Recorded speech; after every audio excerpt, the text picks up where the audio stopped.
Today's video is sponsored by Skillshare. So I recently saw a video over on TikTok featuring Gordon Ramsay making an eggplant steak.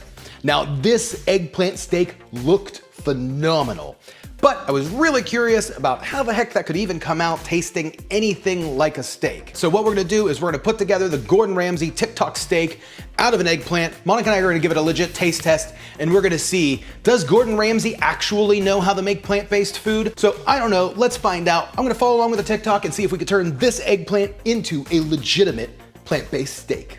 So the very first thing that we need to do is just prep our eggplant. Now for this eggplant, all we have to do is just chop off the top. That's really gonna be it. Not a whole lot of prep work happening here. Now, if you have a gas stove, this next step at home is gonna be really easy. If you don't have a gas stove, or you have like one of these little camping stoves like I have, you're gonna probably either wanna use like a torch. If you have a food safe torch, that'll work for the next step. Or you're probably gonna have to do this in your oven, top rack broiler setting, and just really pay attention to it. But really all we're gonna do is we're just gonna torch the skin of this eggplant.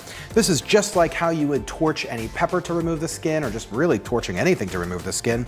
Just flip it around, make sure every side of the eggplant's completely torched. I know Gordon's TikTok didn't really dive into the instructions that great. Gordon, you need to be a little bit better at instructions. What are you doing, Gordon? Okay, now that that skin is charred all the way around, we're just gonna throw the eggplant into a baking dish quickly, and then we're going to quickly cover it with some cellophane or plastic wrap. What's gonna happen is the skin is going to steam itself, and that is going to allow the skin to just kind of fall right off when we need it, when the time comes. While this is cooling, let's make our rub. We're gonna be making a steak rub. We're gonna generally be using Gordon's recipe for the steak rub, and it's gonna be pretty simple. All we're gonna do in a pan is we're gonna add about a half tablespoon cumin, about a half tablespoon mustard seed, half tablespoon peppercorns, and about a quarter teaspoon dill seeds. We're just gonna toss them around in the pan until they become fragrant. And then once they're toasted, we're gonna throw them right into a pestle and mortar. Now these were nice and snapping and crackling and popping. We just threw these into our pestle and mortar. And I'm just gonna give them a good pounding in the mortar. And just get them down into a nice rub consistency. I think it's gonna be a great seasoning mix, but we still have some additions. So we have these guys broke down. We're gonna do a tablespoon of garlic powder. We're gonna do a little bit more. Let's do 2 tablespoons. Just gonna mix everything together in here. It might get kind of full, but that's okay. Teaspoon onion powder, teaspoon smoked paprika. And you know me, I'm gonna be using some mushroom seasoning. We're doing 1 tablespoon of the mushroom seasoning. Now Gordon calls for mushroom powder in his rub mixture.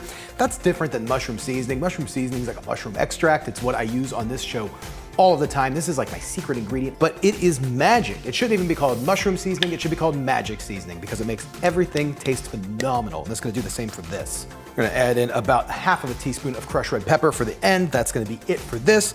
Let's mix this mixture up. Real quick, let me tell you a little bit about today's sponsor. Skillshare is an online learning community with thousands of inspiring classes for creators. You can explore new skills, deepen existing passions, and get lost in creativity. Now, I've taken a bunch of Skillshare classes, everything from making the best cup of coffee, improving my merch, product photography, and I've even done classes on houseplants and growing and making my houseplants even happier.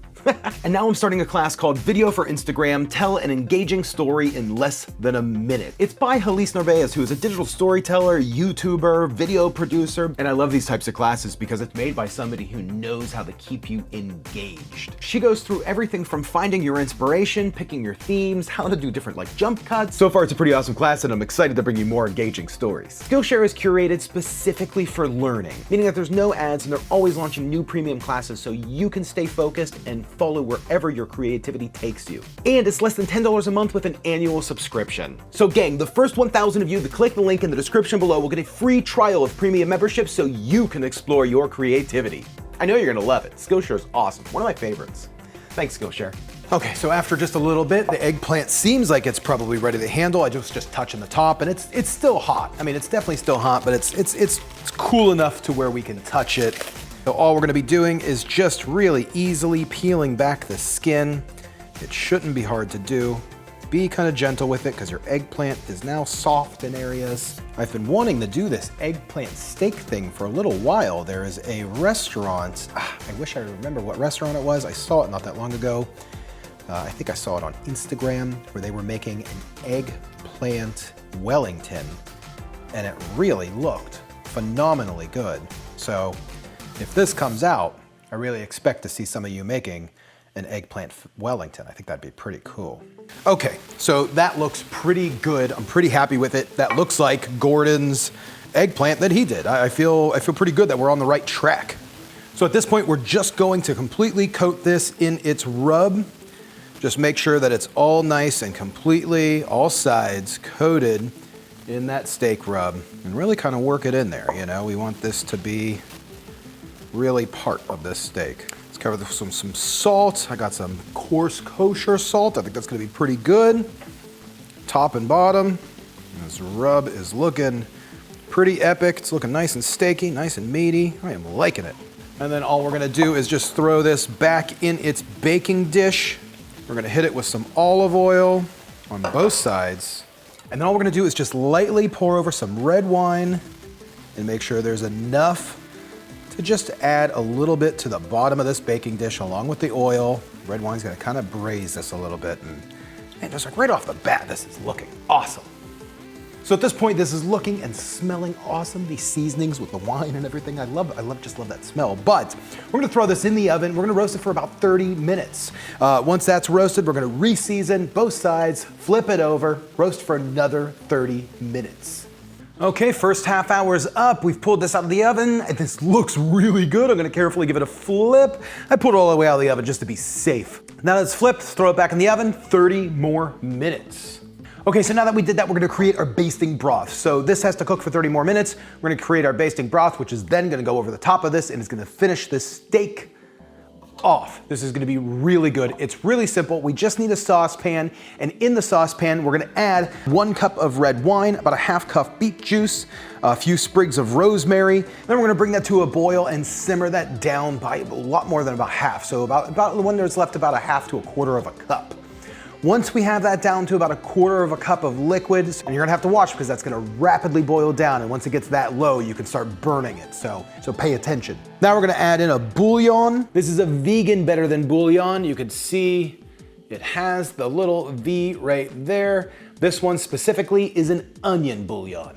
And we're gonna add about a quarter of vegan butter. I'm using the Mayoko vegan butter. This one's really good. It's one of my favorites. You guys know I use it in a lot of videos. I recently discovered it, and man, does this stuff taste good.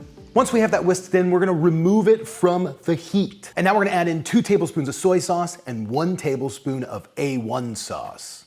Okay, so this is done with its initial cook.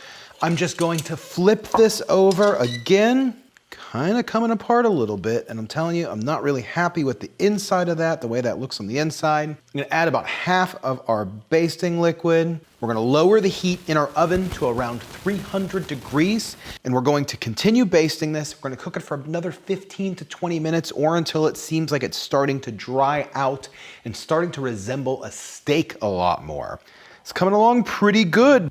After it's basted, you can see this thing is starting to look amazing. Plate it out, spoon on some of those juices in your baking dish, and you have yourself the Gordon Ramsay eggplant steak. The TikTok eggplant steak. Okay. Are you ready, baby? I'm ready. I don't know how this is gonna come out. I will say I saw a little bit of it, and I just don't know if I'm gonna be impressed. I feel like it's gonna look like an eggplant on the inside. Right, so I'm gonna cut it open. We're just gonna go right down the middle here.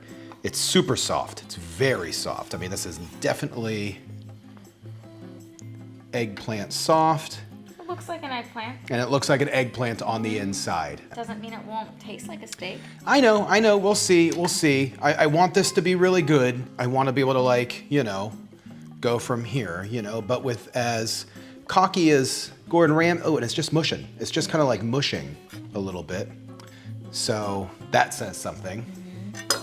Go ahead and grab your fork, baby. Let's see. I want to get one of these like end pieces because I think that's going to be the meatiest part is the top here. Okay. It's like mashed potatoes. I don't know how he would even call this a steak. Cheers. I mean, that's good. Yes, it is like mashed potatoes. Yeah. It's not even close to being a steak. I mean, I find it really funny because Gordon Ramsay makes fun of plant-based food like nonstop. But then when he goes to make a piece of plant-based food, it's not any good. So maybe that's why he makes fun of it, because he just doesn't know how to cook it. Maybe. That's a potato. I mean, there's nothing steak about this. Yeah, the flavor is really good on the outside. I could see like if it was cooked like a steak, if it had a steak like texture, then that would be a really good steak flavor. It makes the eggplant unique. So yeah, it's definitely like a steak sauce, salty, barbecuey. Is there fennel in this, or yeah, like fennel or rosemary? Like I can taste all that. It's really good. You can taste the rosemary, yeah. The flavoring's great for eggplant, and it is very potatoey. I don't know if you know this about me, but I don't love eggplant. Yeah, but, I know. But this is good. I like it, but not as a steak. It's absolutely not a vegan steak.